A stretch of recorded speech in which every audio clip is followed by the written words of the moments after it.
1951, when you're looking at Iran, which was a constitutional monarchy at that point in time, there was the elected government, and the democratically elected prime minister was Muhammad Mossadegh. And he was really popular at the time because he came in on a nationalist vote. His main promise was he was going to nationalize, including Iranian oil. This is sort of the height of the decolonization movement, all of these new countries coming into being. And so Mossadegh says, look, I'm going to nationalize Iranian oil because I have this crazy idea that Iranian oil should belong to Iran.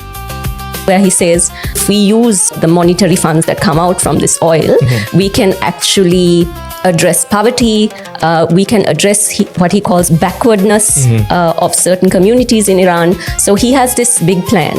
But you have to understand that Iranian oil from around 1909 belonged to the Anglo-Persian Oil Company or the Anglo-Iranian Oil Company, which you and I know today as BP, British Petroleum.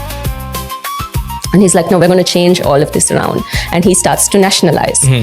And the UK has a very big problem with this because they're like, look, it's our infrastructure there, we put it together, it actually belongs to us and you can't just take it back. And what they decide to do is in 1953, MI6, CIA, they actually pay protesters, they bribe officials, so they stage a coup.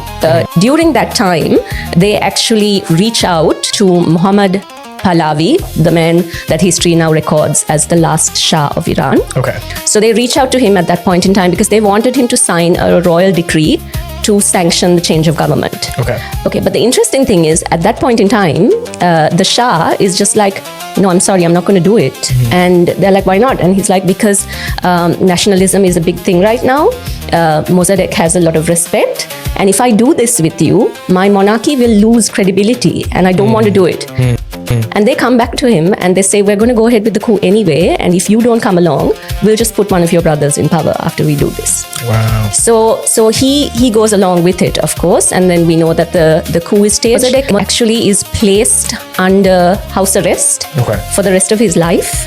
And from what I understand, when he died, they didn't even allow him to be buried outside of the residence he was at. So they actually buried him there in that very place, is what I understand. So the Shah has power, signs a decree, everything looks great. It becomes a sort of pro-Western state, and the rest of the world, the international community, seems really happy. But what's happening is there's a lot of dissent growing within the country. You know, this protectionist sort of ideology that came about, and that's what was growing in Iran. So the accumulation of that was the 1979 Islamic Revolution. You would know from Hollywood movies, there was a group of protesters that actually stormed the US embassy, took some of the people inside the embassy captive. There are different statements by student protesters that said, this is not an embassy, it's a den of the CIA, and it's never done any good for Iran. And thus starts this sort of good-bad narrative, or this black and white story of Iran that we understand today. And the way we see it now is based on all of those changes that happened at that point of time, but all of these root causes often get forgotten in between.